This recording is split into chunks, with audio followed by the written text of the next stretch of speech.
Hi! So, I might get a little excited talking about this one, mainly because of the nostalgic chokehold this has on, a generation of us, me included, because this is a world where my teen and young adult self was able to explore with magic and dragons and Aragon, and the Inheritance series, it was my introduction to fantasy. And reading that book in those years, all that time ago, Murtagh is my man. He's my boy. And it feels like I've been waiting like a decade for this book to come out. Not that any of us really knew that this book was gonna come out until obviously it was like announced, but just wishing and hoping and wondering what his perspective was like, what Murtagh's perspective was like during all of that. And it was, I remember when he did it, Christopher Paolini did a countdown on his social media pages of just like a red text with a number on it, counting down the days of the week to this announcement. And the moment I saw that red, I'm like, oh, is it maybe?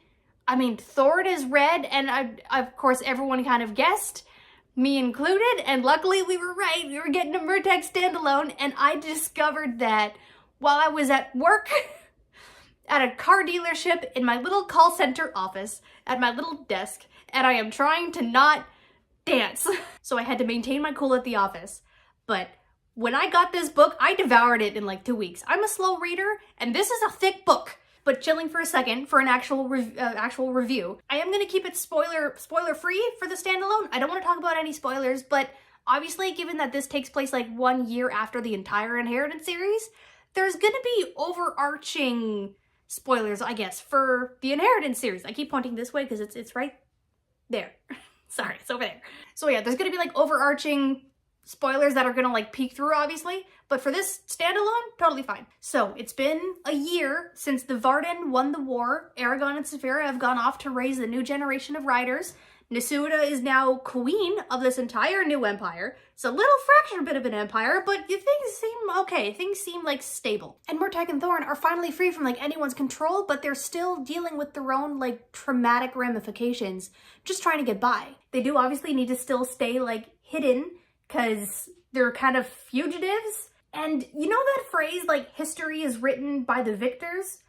Well, that's actively happening around him. And we actually see elements of that kind of coming to fruition, because we hear bards singing about the grand glories of, like, Aragon and Saphira taking down Galbatorix, and, like, Murtagh's never really mentioned. So the general population, the general, like, empire, they know about Murtagh and Thorn, obviously, how they probably, like, escaped at the end of the war, but, like, he's got like 2 allies, Aragon and Nisuda, and that's kind of it. But they start hearing these rumors about something weird happening up in the far north, and it's also kind of connected, well, not kind of connected, it's connected to a clue that one of the ancient dragons gave him at the end of Inheritance. So they decide to investigate and really kind of figure out what's going on and trying to figure out this weird seedy underbelly of these weird rumors.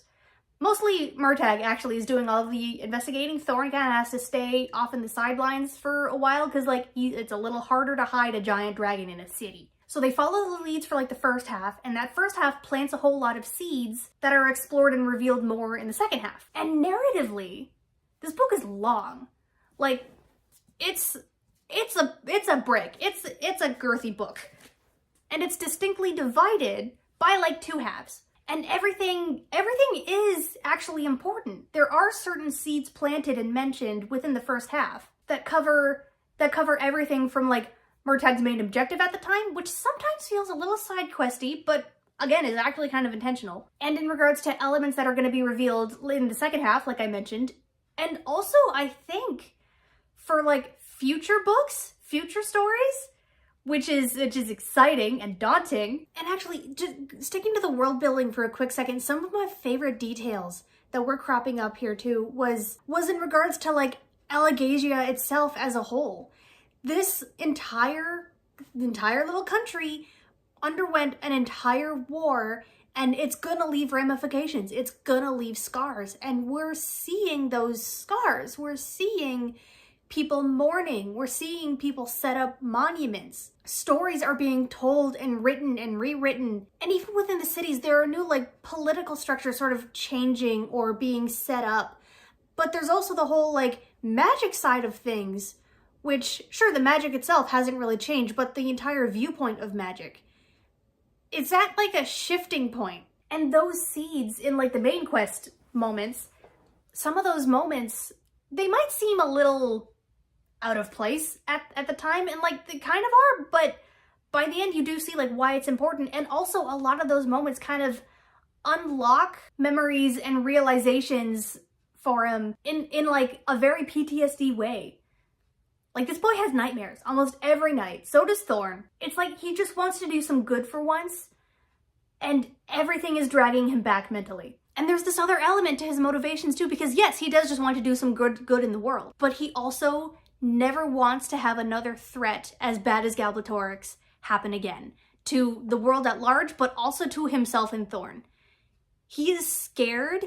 Thorn is scared for the same thing, and they will put themselves at the forefront to make sure that never happens again. So he's putting himself in a lot of dark situations, and similar things kind of happen again. And that element, that theme of that trauma basically repeating itself feels so much more just mature and grown up. And like as a 30-year-old, like I said, I read this back in my teens, but as a 30-year-old now, you can definitely feel, one, just the evolution of Christopher Paolini's writing style, but the different mindsets between like fun Aragon on a fun little dragon journey with the dragon adventures, and just Murtagh's childhood in general. Murtagh had to have this different mindset. He had to grow up with this different set of skills because sure, he might have been like a rich boy in pretty high society castle, does not mean things were good and safe. But yeah, back to the actual narrative. It feels more mature and darker, which I am absolutely here for. It feels like it's building up to something a bit more complex for the future too. Like, it's not just evil empire, good Varden, take out the evil king kind of thing. There's something else building up here.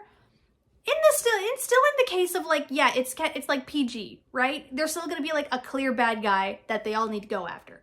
I feel like Murtagh and Thorn are kind of like one of our only gray areas, but I feel like later on we're gonna get a bit more gray area moments, and I am definitely here for it. So yeah, I'm definitely excited for the future and to see more of this world evolve and how more little like nuances will change. I do want to reread it, not immediately. It took me a while to read this one because I've got like 2 books on the go right now, Mark of Athena and A Study in Drowning.